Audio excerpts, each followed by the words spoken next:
दोस्तों, हमारे भारतीय इतिहास में वैसे तो बहुत से युद्ध लड़े गए हैं, लेकिन उनमें से कुछ युद्ध ही ऐसे हुए हैं जिनकी छाप हमारे भारतीय इतिहास पर हमेशा हमेशा के लिए बनी रहेगी। क्योंकि ये युद्ध सैन्य ताकत से नहीं बल्कि बहादुरी से लड़े गए थे।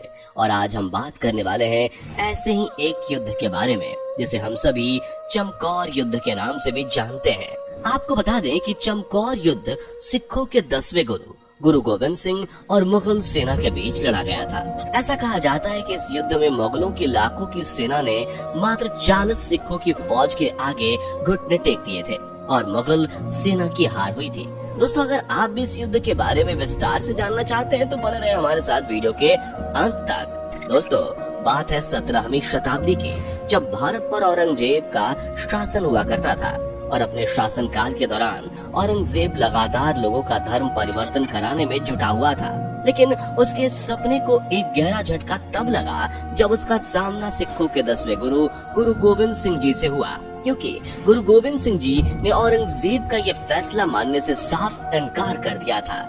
इसके बाद गुस्साए हुए औरंगजेब ने सरहिंद के नवाब वजीर खान से हाथ मिलाकर मुगलों की एक बड़ी सेना तैयार की और साथ ही साथ सेना को गुरु गोविंद सिंह को जिंदा या मुर्दा पकड़ने का आदेश दिया। वजीर खान के नेतृत्व में तैयार की गई सेना ने लगभग 6 महीने तक आनंदपुर साहिब और पंजाब की सीमाओं को घेरे रखा था।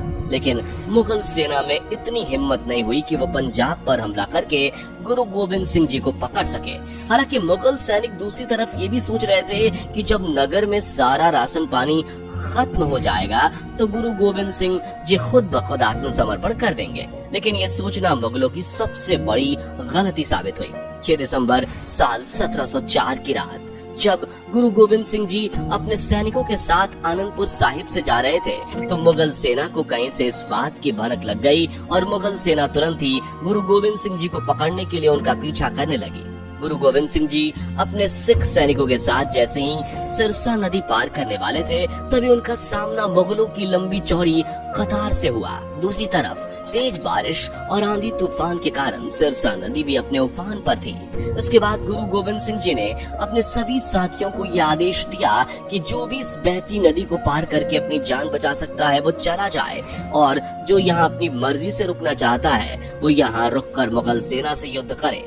इस आदेश को सुनने के बाद कई सैनिक सिरसा नदी को पार करने लगे, लेकिन नदी का बहाव तेज होने के कारण कई सैनिक उसमें डूब गए। वहीं दूसरी तरफ कई सिख सैनिकों ने वहां से भागने के बजाय मुगलों से युद्ध करना सही समझा। कुछ सैनिकों के नदी में बहने के बाद गुरु गोविंद सिंह जी के पास अब केवल 40 सिख सैनिक और उनके 2 बेटे जुझार सिंह और अजित सिंह ही बचे हुए थे। गुरु गोविंद सिंह जी अपने 40 सिख सैनिकों के साथ मुगल सेना से बचते बचाते किसी तरह पंजाब के रूपनगर में मौजूद चमकौर नाम की जगह पर पहुंचे। गुरु गोविंद सिंह जी को देखते ही वहां के स्थानीय लोगों ने उनका जमकर स्वागत किया। इसके साथ साथ वहीं के एक निवासी स्वामी बुद्धचंद ने अपनी हवेली गुरु जी के रहने के लिए दे दी। गुरु गोविंद सिंह जी ने जब इस हवेली को देखा तो उन्हें वो हवेली सुरक्षा की दृष्टि से काफी बेहतर लगी, क्योंकि वो हवेली किलेनुमा होने के साथ साथ एक ऊंचे टिले पर मौजूद थी जिससे दुश्मन सेना पर साफ साफ नजर रखी जा सकती थी। सिख फौज को अब ये बात तो अच्छी तरह से मालूम हो चुकी थी कि इस युद्ध में उनका बच पाना नामुमकिन है, लेकिन उन्होंने डरने के बजाय बहादुरी और चालाकी से काम लिया और सभी सिख सैनिक छोटी छोटी टुकड़ियों में बंटकर दुश्मन सेना का इंतजार करने लगे। सिरसा नदी का जलस्तर जैसे ही कम हुआ वैसे ही मुगलों की सेना ने नदी को पार करके चमकौर पर हमला बोल दिया। मुगल सेना ने चमकौर पहुंचते ही सबसे पहले वहां के स्थानीय लोगों पर अत्याचार करना शुरू कर दिया, जिससे कि गुरु गोविंद सिंह जी का पता चल सके। और फिर उन्हें ये पता चल गया कि गुरु गोविंद सिंह जी के साथ अब कुछ ही सिख सैनिक जिंदा बचे हैं।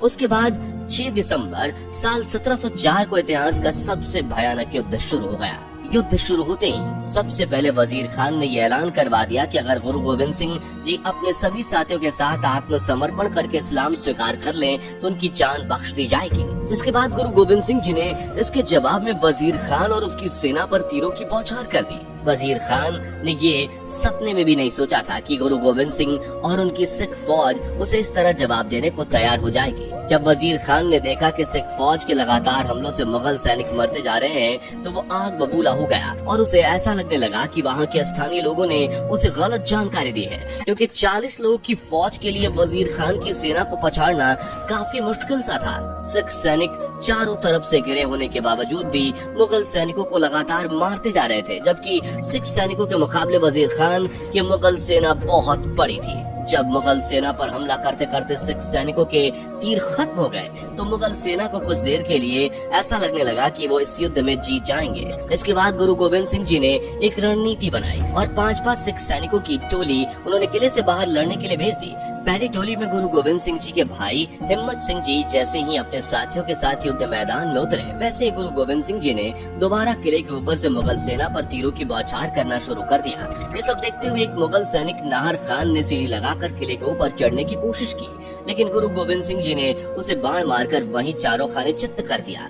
लंबे समय तक युद्ध लड़ते हुए जब सिख सैनिकों की पहली टोली शहीद हो गई तो इसके बाद गुरु गोविंद सिंह जी ने युद्ध के लिए दूसरी टोली को मैदान में उतारा। दूसरी तरफ मुगल सेना भी काफी डरी हुई थी और गहरी सोच में थी कि कैसे मात्र 40 सिख 10 लाख की मुगलों की फौज पर इतने भारी पड़ सकते हैं। सिख सैनिकों की दूसरी टोली भी जब मुगल सेना को मारते हुए शहीद हो गई तो गुरु गोविंद सिंह जी बारी बारी करके 5-5 सैनिकों की टोली भेजते गए।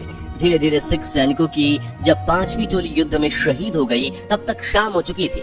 इसके बाद गुस्साए हुए वजीर खान ने अपने सैनिकों को किले के अंदर घुसने का आदेश दिया। जब सिख सैनिकों को वजीर खान के इस चाल का पता चला तो सभी सिख सैनिकों ने मिलकर गुरु गोविंद सिंह जी से यह आग्रह किया कि वो अपने बेटों के साथ किले से भाग जाएं, क्योंकि किले पर होने वाले इतने भीषण हमले को रोकना नामुमकिन था। सिख सैनिकों की बात सुनकर गुरु गोविंद सिंह जी ने उनसे ये कहा कि तुम सब मेरे बेटे जैसे ही तो हो, तो मैं भला तुम सभी को छोड़कर कैसे जा सकता हूँ। इसके बाद गुरु गोविंद सिंह जी के बड़े बेटे अजित सिंह ने युद्ध भूमि में जाने के लिए गुरु जी से आज्ञा मांगी और फिर सैकड़ों मुगल सैनिकों को मौत के घाट उतारने के बाद अजीत सिंह जी वीर गति को प्राप्त हो गए। अजीत सिंह के मरने के बाद गुरु गोविंद सिंह जी के छोटे बेटे जुझार सिंह ने मोर्चा संभाला और सैकड़ों मुगल सैनिकों को मारने के बाद वो भी शहीद हो गए। शाम होते होते जब चारों तरफ अंधेरा छा गया तो मुगल सेना युद्ध से पीछे हटकर आराम करने लगी। इस समय तक गुरु गोविंद सिंह जी के पास केवल 7 सिख सैनिक ही बचे हुए थे। कुछ देर बाद बचे हुए सिख सैनिकों ने गुरु गोविंद सिंह जी से दोबारा यह आग्रह किया कि वो इस किले को छोड़कर भाग जाएं और युद्ध लड़ने के लिए कोई दूसरी रणनीति सोचे। जिसके बाद गुरु गोविंद सिंह जी ने उन सभी की बात को मानते हुए 2 सिख सैनिकों के साथ वहां से निकलने का फैसला किया। मुगल सेना को चकमा देने के लिए गुरु गोविंद सिंह जी ने अपने जैसे दिखने वाले भाई जीवन सिंह को अपने जैसे कपड़े पहनाकर किले पर तैनात कर दिया, जिससे मुगल सेना को गुरुजी के निकलने की भनक तक लग सके। इसके बाद गुस्साई हुई मुगल सेना ने जैसे ही किले पर धावा बोला तो वहां तैनात सिख सैनिकों ने मुगल सेना को इसके हमले का मुंहतोड़ जवाब दिया, जिसके बाद युद्ध में 5 सैनिक और भी शहीद हुए। लेकिन मुगल सेना को एक गहरा झटका तब लगा जब कश्मीर, लाहौर और दिल्ली की मुगल सेना ने गुरु गोविंद सिंह जी को पकड़ने के लिए अपनी जान लगा दी और इसके साथ साथ मुगल सेना ने उन्हें पकड़ने के लिए लगभग 7 महीने तक की घेराबंदी भी की थी। लेकिन इसके बावजूद मुगल सेना ना तो गुरु गोविंद सिंह जी को पकड़ने में कामयाब हुई और ना ही वो गुरु गोविंद सिंह जी सहित बाकी सिख सैनिकों से इस्लाम कबूल करवा पाई। हालांकि काफी समय बाद औरंगजेब को यह समझ में आ गया था कि गुरु गोविंद सिंह जी से अपनी अधीनता स्वीकार करवा पाना उसके लिए नामुमकिन है, जिसके बाद औरंगजेब ने खुद गुरु गोविंद सिंह जी के आगे घुटने टेक दिए थे।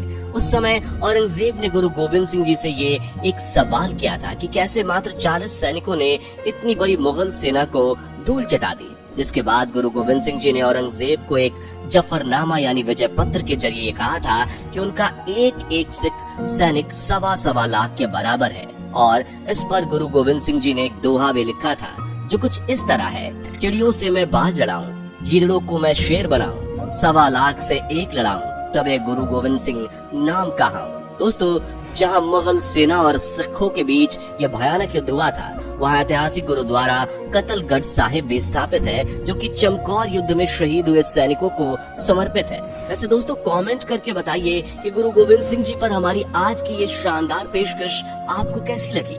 जाने से पहले वीडियो को लाइक शेयर जरूर करें और ऐसी वीडियोस के लिए इस चैनल को सब्सक्राइब करके बेल नोटिफिकेशन को भी जरूर ऑन कर ले। धन्यवाद।